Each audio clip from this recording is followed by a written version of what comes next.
Otakus and Geeks. Hey guys, welcome to otakusandgeeks.com reviews. Justin here, and today I will be reviewing the book Dragon Soul, 30 Years of Dragonball Fandom by Derek Pagula. I'm sorry if I botched your last name. Just to talk about this is a very, very good book, and it's just if you're a fan of Dragon Ball and you want to see how other people reacted to the entire universe, to the entire franchise, this book is something that you want to pick up. And even for those who are not familiar with Dragon Ball is, or what the Dragon Ball series entails, this is still a good book to do because it gives you a nice overview of testimonies and a nice forward writing from Chris and Sean Shamel, who are, as you can see here, Goku and the voices of Goku and Vegeta and such as other characters. And it's just an introduction on how Dragon Ball has affected the fans and just the people who worked on the show and Derek in general as well. It's a very good testimonial book. Let me just read some of this stuff because it's very impressive. You guys can see certain things here. You can see how, just from fans, how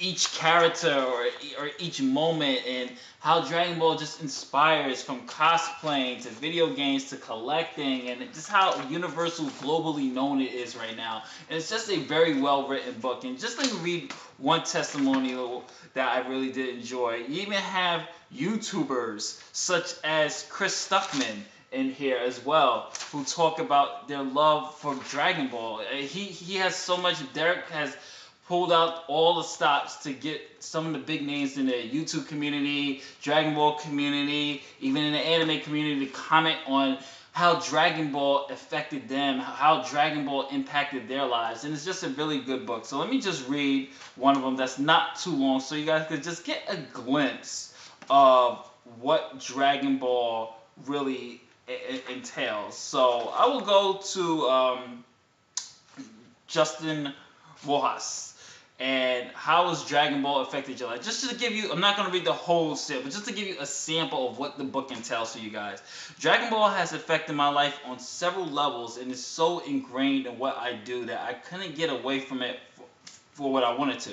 My first experience of Dragon Ball was watching it on Toonami between 1997 and 99, and I watched it after school on a daily basis. A lot of people ask me who my favorite character is, but it's because when I started watching it, I could tell who my least favorite character was, and that was Raditz. Not because he's a terrible character, but because of what he reminded me of.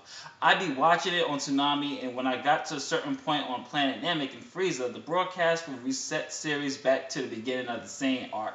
So every time I saw Raditz, I get upset that I couldn't continue watching further episodes. And I'm going to stop right there just because you guys have to pick it up for yourselves. And from there, he talks about what attracted him to Dragon Ball, who's his favorite character. And you get a whole bunch of people doing this, and it's just like 434 pages of goodness. Definitely, if you're a fan of Dragon Ball, pick this up. It is a great book to read. Fun book to read, too, just to see the impact Dragon Ball has had on other people. And since we're talking about Dragon Ball and let me tell you my Dragon Ball story since we're on the topic of it. I was first introduced to Dragon Ball by my brother. I think I was around probably 8. I was probably 8 years old because I remember Dragon Ball used to come on, for those who live on New York City, it used to be on Channel 11 around 6 o'clock before Pokemon came on, the original Dragon Ball series. And then from there, me and my friends, not to my shame, we used to go to Chinatown because back in the days in New York, anime was not really available heavily like that in the 90s. So you had to go to Chinatown and get like the bootleg tapes. So we got like a whole bunch of the bootleg Dragon Ball tapes, and we were just like, this is basically around like 96, 97 when I was like in approaching junior high school. And from there, we just started watching Dragon Ball crazy. Like everybody was just like Justin Rojas, I just read. He was watching it from Toonami, but I was watching it from the bootlegs and the international channel RCM Cable, which was channel 64.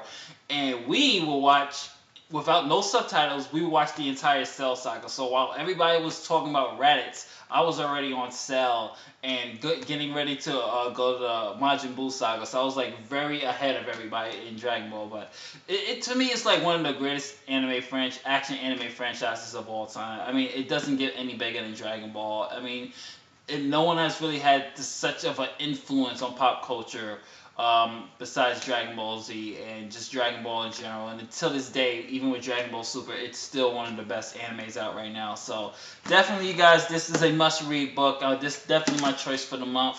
If you're an otaku, if you're just a fan of Dragon Ball, check it out. It's available on Amazon and various other book outlets. So this is Justin from Otaku's Geeks. I'm going to give this a 5 out of 5 stars. It's really good. It's nice to read how Dragon Ball has affected other people as well. So check it out. This is Justin from Otaku'sGeeks.com saying, later days, I'll catch you on the next one. Peace.